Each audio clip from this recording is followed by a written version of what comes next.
What is going on, guys? It is Trifecta J here, back with an episode of the Fairfield Dynasty. We're finally going to get into it. This is sort of a re-intro into the series.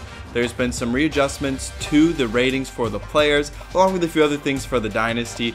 They're all the same players, all proportionally the same in terms of other players. However, the ratings have been adjusted to maybe reflect a starting roster a little bit better, and just changed around some of the stats, but I feel like give us a better starting point to make this a more realistic, more challenging, and ultimately a more fun series for us. So you also have guys like Dominique Frederick, Spencer Clay, and Terrence Lake at quarterback, Carnell Blackshear on defense along with DeMar Cartwright, and our nice couple of safeties. Sorry for my absence the last however many months.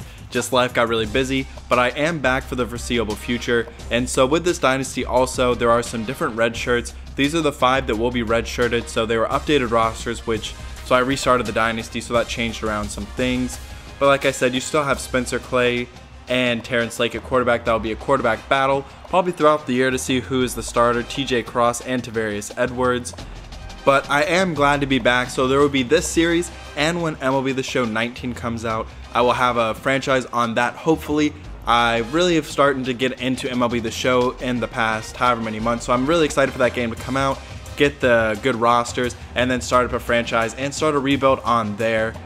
So now on the back side of the defense, we have DeMar Cartwright. He was one of the players who had the biggest adjustments. It was a lot of sophomores and freshmen. They were just too high rated to start. It wasn't realistic in my mind, and they would progress too quickly. So it's also a brand new schedule as well. We'll start off the year at home against ULM, following up on the road against Connecticut and Minnesota, back home for San Jose State, at UCLA, at Auburn, at home for South Alabama, then a tough road stretch at Wisconsin, at Kentucky, and at Georgia, and then finish the season against Nevada and Ohio at home. That's more Power 5 teams, I believe, than normal, and that is just sort of to keep it realistic, hopefully, quote-unquote, help fund our budget for this first year. And of course, the coaching staff does stay the same. We have Darius Douglas, Dwight Freeney, and Dan Orlovsky. So for the first year, it's going to be a Stanford playbook on offense and a 3-4 multiple on defense. And then also one of the biggest changes was the recruiting. So I put some strict house rules and just to try and make it as realistic as possible. You can recruit in this game very easily. So the first was people who have us first overall who are 2,000 or worse in the overall rankings. We could put them on the board. And then anyone 1,000 or below in Connecticut was on the board. And then a variety of surrounding states. If a prospect was a 1-star, then we were able to recruit them. So adding everyone that was possible, we ended up with 26 prospects. First is Travis Newby, a junior college quarterback who will enter as a sophomore. Matt Dunn, a good defensive lineman. He's not the quickest guy, but overall, all around, would be a great get for us. Luke Harris, 6'2", 282 out of Connecticut. 4 guys out of Connecticut who I'm very excited about. He's a great athlete, not the strongest guy, and has to develop in the other aspects of blocking.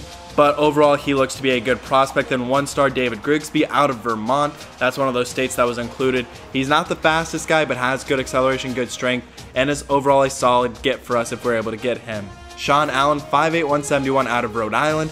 He would enter as a junior college running back. A lot of junior college guys on our board with those strict restrictions. It's definitely a lot of junior college guys at that level.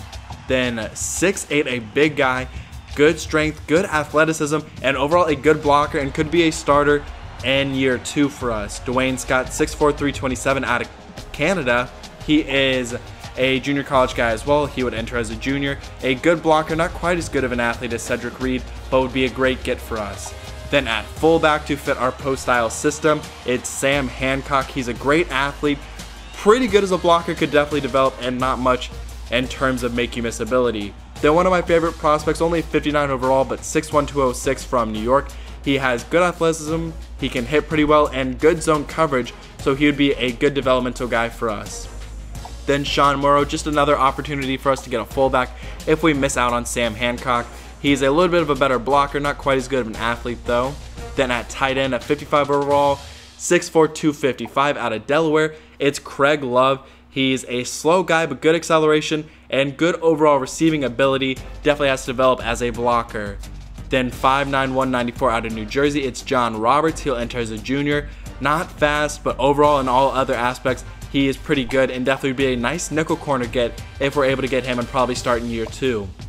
Then finishing out the rest of the board, you can see a lot of 1-stars and a lot of junior college guys. Those are the highest rated guys on our board for the most part, and it'll definitely be difficult to build this team with these new restrictions. Every year will be a little bit easier to recruit. We'll add in a new state or up the caliber of players we're able to get to just try and progress it in a more natural way.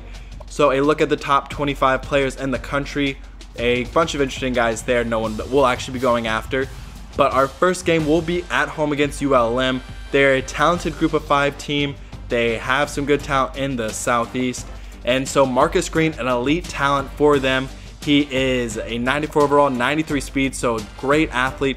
And definitely on offense is where you see their strength. 4 receivers who are all difference makers for that Warhawk team. They have a couple of nice guys on defense, but overall it should be a very interesting game, and I'm very excited to finally get this series underway and get our first game action.